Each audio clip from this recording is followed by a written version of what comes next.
जय गुरु जी संगत जी। सबसे पहले गुरु जी का अनंतम अनंतम शुक्राना। हम सब बहुत ब्लेस्ड हैं कि गुरु जी ने अपने चरण कमल में हम सबको जगह प्रदान की है।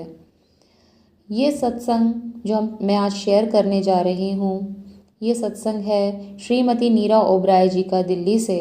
और ये सत्संग आप अंत तक सुनिएगा, क्योंकि किसी न किसी वजह से ही ये सत्संग आप लोगों तक पहुँचा है, आप तक पहुँचा है। और इसे सुनने में न जाने आपको कितनी प्रॉब्लम्स के हल मिल जाएंगे और कितने कष्ट आपके कटेंगे। कोई भी सत्संग पूरा सुनना चाहिए। ये सारे ब्लेस्ड सत्संग हैं गुरु जी के, और इसको अंत तक सुनिएगा। उससे पहले हम गुरु जी का मंत्र जाप करते हैं, फिर सत्संग शुरू करते हैं। ओम नमः शिवाय, शिवजी सदा सहाय। ओम नमः शिवाय, गुरु जी सदा सहाय। चलिए सत्संग शुरू करते हैं श्रीमती नीरा ओबराय जी का दिल्ली से। 1995 में स्वीडन में 13 वर्ष रहने के बाद स्वदेश वापस लौटने पर मेरी गुरुजी के यहाँ की यात्रा आरंभ हुई। उस समय से गुरुजी के हर दर्शन का अवसर आशीष से परिपूर्ण है।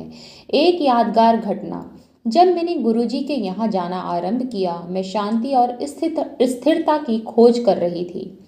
मैंने सुना था कि गुरुजी ने कैंसर, हृदय रोगियों और अन्य असाध्य रोगों से अपने भक्तों को मुक्त किया हुआ था। एक अवसर पर मेरे साथ एक अनोखी घटना हुई। बचपन से मुझे विसर्प रोग रहा है। कोई औषधि सफल नहीं हुई थी। चिकित्सक हर बार जब वह होता था, कार्टिजोन दे दिया करते थे। मेरे हाथ खुरदरे हो गए थे। एक बार गुरुजी की संगत में बैठे हुए मैं सोच रही थी कि मेरे हाथ तो इतने कर्कश हैं, यदि गुरुजी ने कभी मुझे अपने कमल चरण दबाने को कहा तो मैं क्या करूंगी। कुछ सप्ताह में मुझे आभास हुआ कि मेरा शरीर और मेरे हाथ साफ हो गए हैं और शीघ्र ही मेरा उपचार हो चुका था। फिर एक दिन गुरुजी ने मेरे बड़े भाई, जो कश्मीर में सेना में सेवारत हैं, उनको आने को कहा। मेरे भाई गुरुजी को कभी नहीं मिले थे। अगली बार जब वह दिल्ली आए, गुरुजी ने उन्हें आशीर्वाद दिया। उसी महीने वह वापस कश्मीर चले गए और उनकी बाह में एक आतंकवादी की गोली लगी। गुरु कृपा से वह बच गए थे। एक बार गुरुजी ने मुझे अपना एक चित्र देकर उसे शयन कक्ष में रखने के लिए कहा। बचपन से मेरे कमरे में शिव का चित्र रहा है।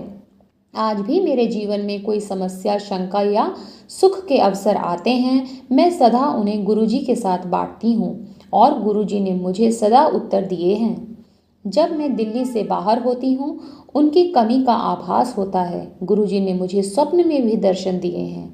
आज मुझे गुरुजी में इतनी आस्था है कि मेरे आसपास की सब वस्तुएं उनकी याद दिलाती हैं। गुरुजी ने मुझे और मेरे परिवार को आशीष दिया है। मेरे दोनों बेटे, जिन्हें गुरुजी ने आशीर्वाद देकर अमेरिका भेजा है, उनके भक्त हैं। उन पर केवल आस्था बनाए रखने से हमें सदा हर पल उनकी कृपा प्राप्त होती रहती है। मेरे लिए गुरुजी परमेश्वर हैं, जिन्होंने मुझे मेरी योग्यता और आवश्यकता से अधिक दिया है। गुरुजी, इस दया के लिए हम आपके अत्यंत आभारी हैं। जय गुरुजी। शुक्राना गुरुजी, लख लख शुक्राना। इस सत्संग के लिए शुक्राना गुरुजी।